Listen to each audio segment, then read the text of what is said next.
What's really good, and welcome back to another Friday Night Live with the Sanchez Show. As always, I'm your host, Eric Sanchez, aka Legend in Two Games. We're waiting on Will Gordon. We're trying to see what's going on. As you guys normally know, Will Gordon and I, the Opinionated ones, get together on Friday night. We discuss everything NBA and NFL related. So we're trying to get that situated. But in the meantime, I didn't want to keep you guys waiting. I told you guys 9 p.m. So here we go, 9 p.m. Well, it's a little later, 9:20. But let's get to it. We got NFL to get into. We were going to do AFC and NFC North division predictions tonight. We may still get into that, but there's a couple things I'm going to discuss so that we can, wait and see what's going on with Will Gordon. Hope everyone is enjoying their Friday night. It's been a hectic week lately, right? We had a crazy baseball fight. I don't remember ever seeing a situation like that in Major League Baseball before, where not only guys get an opportunity to really pop off, but then somebody getting knocked out. Like, there've been some fights. There've been some. Obviously, the most recent is Rougned Odor when he landed flush on Jose Batista at second base, wobbled him. Didn't knock him down, but he definitely wobbled him. Probably the most famous fight, most notable fight over the last 25, 30 years was Nolan Ryan really beating up on Robin Ventura at the pitcher's mound. But in this situation, not only did they square up Tim Anderson and Jose Ramirez, Tim Anderson tried to throw a couple big shots. He missed. Jose Ramirez threw a wild overhand right, landed and knocked Tim Anderson out, had him wobbled. He needed help getting to the dugout, into the locker room. So it was a wild sequence. Shout out to Jose Ramirez as well for apologizing, and he said he's tried to reach out to Tim Anderson as well. It was a moment, heated battle. Words were expressed, and then it escalated somewhere it shouldn't have gone. But ultimately, it got worked out. But yeah, what else we had this week? If you guys haven't already, check out Untold, the Johnny Manziel story on Untold on Netflix. I thought it was great. I thought it was well put together. I had a couple people hit me up about it. So I'm going to reach into the bag tonight on some questions that I've received over the last couple of days, and we'll use those as reference points. And I'm still going to give you my AFC North predictions. We're going to try to get Will in here. If we don't get Will in here tonight, it'll just be AFC North, and I'll save NFC North for next week. But the Johnny Manziel Untold, a couple things stuck out to me on that. The first thing that stuck out to me on that was, where were the adults in the room? Where were the people who were supposed to protect Johnny Manziel from himself? Because too many times we make excuses, or we chastise the young athlete for the mistakes they made, but we're not holding the coaches and the adults responsible. In this docuseries, Johnny Manziel openly talks about getting completely trashed and wasted at 19 years old. There are coaches who admit they saw him being drunk and showing up to practice and to games, specifically Cliff Kingsbury, who mentioned a game where Johnny showed up hungover, and his response to that was, "You better play a hell of a game." And to me, the reason that this is a problem is, again, we make such a big deal about these young athletes and how they should be carrying themselves. But let's not forget, they're still kids. And for the adults in the room to overlook the issues, for the adults in the room to overlook the real problems that are taking place, and then treat it as if, well, just as long as you play well, it's all right. That's a major issue. And for Cliff Kingsbury, if you watch the show, if you paid attention to any previous podcast, I've been uh I haven't been a supporter. I'll say that. I've been very harsh on Cliff Kingsbury as a coach at his time at Texas Tech and with the Cardinals when he made it to the NFL. And to hear him say those things, I don't know how this guy ever gets another head coaching job. I don't know how you would ever put him in charge of young men or young athletes ever again. He overlooked a lot of things with Johnny Manziel, and Johnny Manziel's success, Johnny Manziel winning at Heisman as a freshman, Johnny Manziel ultimately being the biggest thing in the SEC for 2 years, really helped catapult Cliff Kingsbury to that next level, and becoming a head coach at Texas Tech, where he ultimately had Baker Mayfield and Patrick Mahomes. And so if he overlooked those things, there's no telling what else he overlooked. Same thing with Kevin Sumlin, who was the head coach there. That was one of the first things that stuck out to me about Johnny Manziel and his time in college. Um, I also I don't know what his career could have been had he been focused, had he come into the league and really been dedicated to his craft. We heard the joke was made about he watched zero film. He never really logged into his iPad to watch and study film when he became a Cleveland Brown. But even if he had, I don't know what his career would have been. He was an undersized quarterback. He was under 6 feet tall. He was slight frame. Um, the chances of him becoming a really good quarterback or a great quarterback would have been very slim. But he was a guy who really got by on a lot of talent. And that's what makes this story so cautionary because there's so many young athletes who don't realize the work it takes to be successful at the next level. It's amazing that he was able to even get to that level with all of the distractions he had, with the partying, with obviously the financial gains he was starting to have after his freshman year, with the jet setting he was doing. He was at every major event. He's at the NBA Finals. He's at the Super Bowl. He's at All Star Weekend. He's at all these different events and not really focused again. Had he put in the effort, had he put in the work to be that guy, maybe his career goes different. Who knows? Maybe he did max out. Maybe he peaked. Maybe his time at Texas A&M was his peak, and he was never going to be more than that, and he lived it up to the fullest. But the saddest part about it, like I said, is where were the adults? Where were the people who were supposed to reel him back in? And then, again, the cautionary tale for all young athletes. You got if you're gonna try to get to that level, you got to put in the work. You got to be ready to put in the work. You got to be ready to commit yourself to what is being asked of you because the best of the best only get there. Again, hearing the story, it is pretty shocking that this guy was able to find a way to get there in spite of all the alcohol abuse, the drug use, the lack of commitment to the game away from the field. It seemed like when he was on the field, he was fine, but away from the field and even just getting onto the field on Saturdays or Sundays was a big issue for him. So it speaks to the natural talent he had, man. But it's crazy. It's crazy to think he still was able to get to the NFL with all those things going on around him. And it also debunked the narrative that he came from wealth. He did not come from wealth. There were a lot of people who tried to shoot him down as this rich bratty kid who just had the world at his fingertips before he became a star at Texas A&M.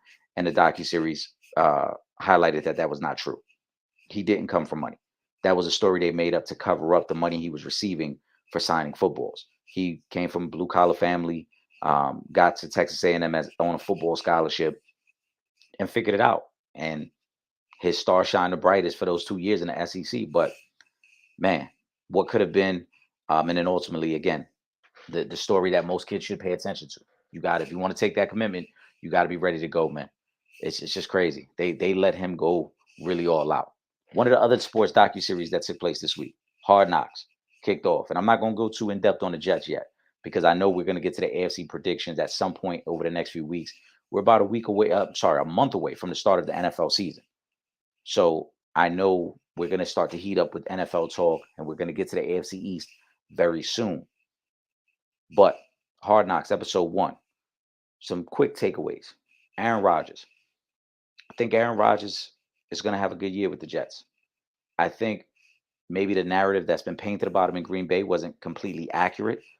There were talks that he wasn't a true leader or a true mentor for Jordan Love. And it seems like with Zach Wilson, he has taken that personally and has kind of put Zach Wilson under the wing and wants to help him develop. Now, granted, the circumstances are completely different. In Green Bay, Jordan Love was drafted as not only his eventual replacement, but Jordan Love was drafted right after they had gone to the NFC Championship game. So Aaron Rodgers obviously wanted more pieces. He wanted more guys that could help them immediately win. And a backup quarterback who still needed some time isn't going to do that. In this case, he knows that there is no threat from Zach Wilson. Zach Wilson is the heir apparent. Zach Wilson will be his backup not only this year, but possibly even next season. So there isn't the same threat there. But I just like the interactions between the two. I like the fact that during the Hall of Fame game, we saw Aaron Rodgers calling the plays for Zach Wilson and giving him the insight and what he's paying attention to. There's a scene in Hard Knocks episode 1 where he's going over footwork with him and explaining to him that if the read isn't there, you got to, use your athleticism, get out the pocket and extend the play or get rid of it somewhere else, but you can't hold on. And so all those things are things that I like to see from a veteran quarterback. More importantly, I like to see them when you're the veteran quarterback on a young team that has a lot of potential. This Jets team has great potential. It's a really good athletic young defense, some really good young pieces on offense. Aaron Rodgers could be the final piece to help them contend for the division and maybe even more. The AFC is stacked. I talked about it on a recent episode of the Sanchez Show. If you're not subscribed, make sure you subscribe to the Sanchez Show. I not only do the Friday night lives on Facebook and YouTube and Twitch, but we also have it on Spotify every Sunday, Tuesday, and Thursday. Make sure you subscribe, man. But I talked about it there. The Jets, there's a high ceiling for this team. The AFC is very tough. The AFC is going to be a gauntlet. It's really going to be about health. It's going to be about matchups. I think the Jets, if they can stay healthy, they match up with a lot of teams because of how good that defense is. Only time will tell, though. But I like what I see so far from the Jets. Something to keep an eye on there. And that defense is super confident. You can see that as well, man. Again, make sure you subscribe to the Sanchez Show, streaming across all major platforms. You see my social media handle right there, Legend in Two Games. Check me out on IG, on Twitter, Facebook, um, TikTok. I'm everywhere, man. It's Legend in Two Games across the board.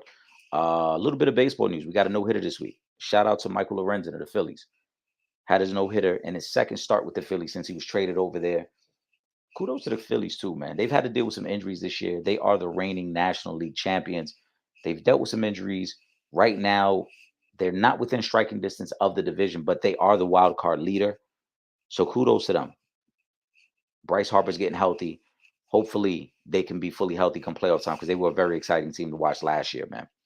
Let's get into some AFC North predictions, and then I'm going to leave it there. I'm going to reach out to Will one more time, see what we got going on. But in the meantime, again, make sure you guys are subscribed to the Sanchez Show. Make sure you guys are locked in every week. But let's get to some AFC North predictions really quickly. First and foremost, I'll give you the way I expect the AFC division to go, AFC North, and then why I see it going that way. I've got Bengals going 11-6. I've got Baltimore 10-7. I've got the Browns and Pittsburgh 9-8. Now, the Bengals are the trickiest part of all this because Joe Burrow, the calf injury, we don't know how healthy he is. We don't know if this will be a lingering effect throughout the season or if this is one of those things that he may just need a month or two to really recover from. But I'm still going to give them 11-6. It's a tough division. Baltimore's going to be better. Browns will be better with a full year of Deshaun. And Mike Tomlin always has Pittsburgh within 500 range. So it's going to be a tough division. But they do play the AFC South. And I think that as long as they go 500 within their division, they can really get fat on the AFC South. Again, you're talking Jacksonville, who's probably the only legitimate playoff team in that division.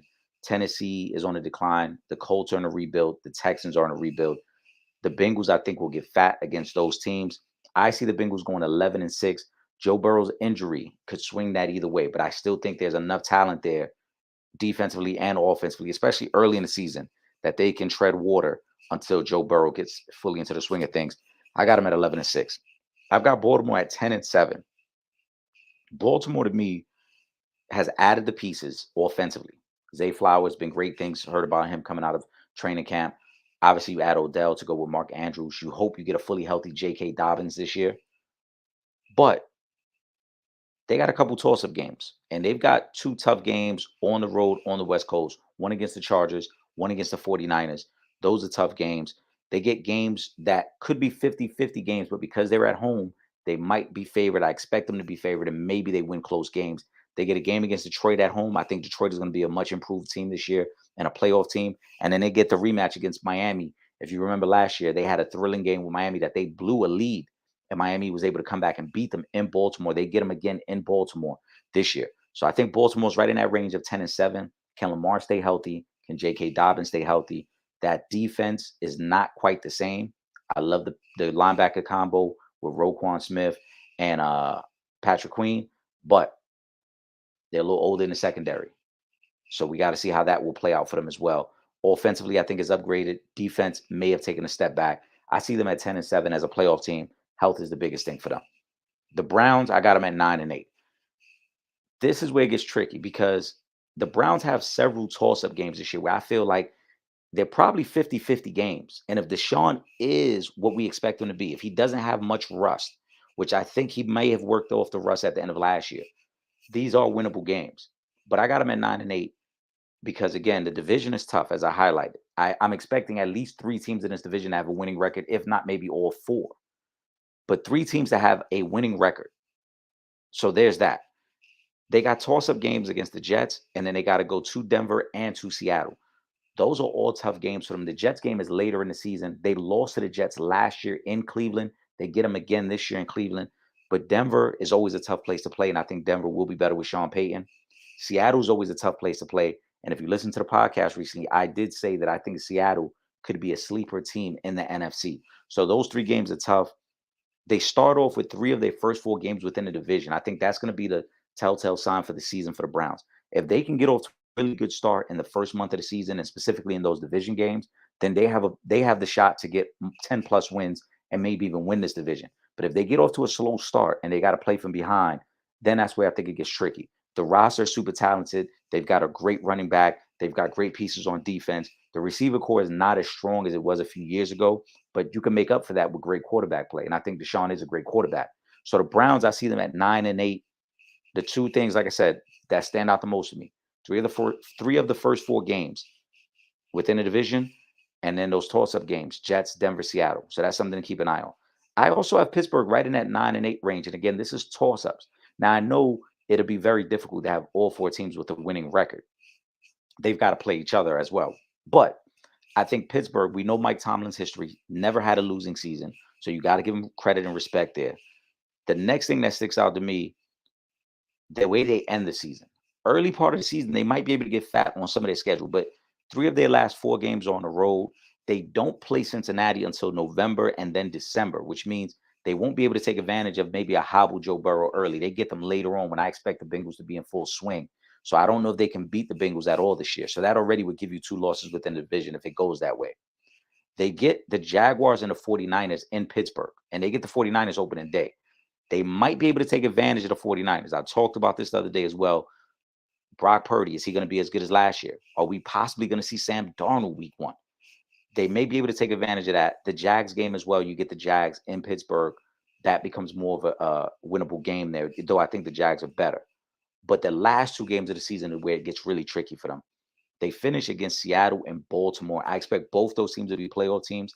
As I've highlighted, I think Baltimore wins 10 games this year. I think Seattle is one of the big sleepers in the NFC. So for Pittsburgh, they've got to take advantage of the early part of their schedule where they get, I believe, 4 of their first 5 games are at home.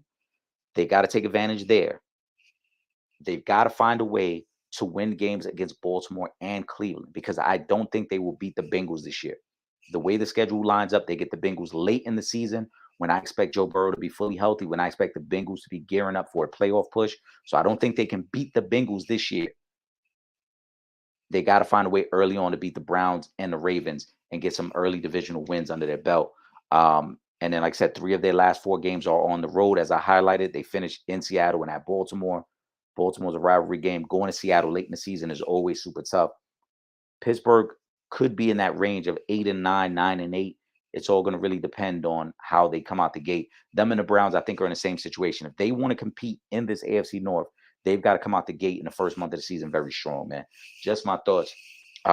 It's going to be a short Friday Night Live, man. Like I said, it's just me. I went solo tonight, man. But send in your likes, send in your comments, man. Make sure you subscribe to The Sanchez Show. I will be back again on Sunday with Real Fans, Real Talk on YouTube, Facebook.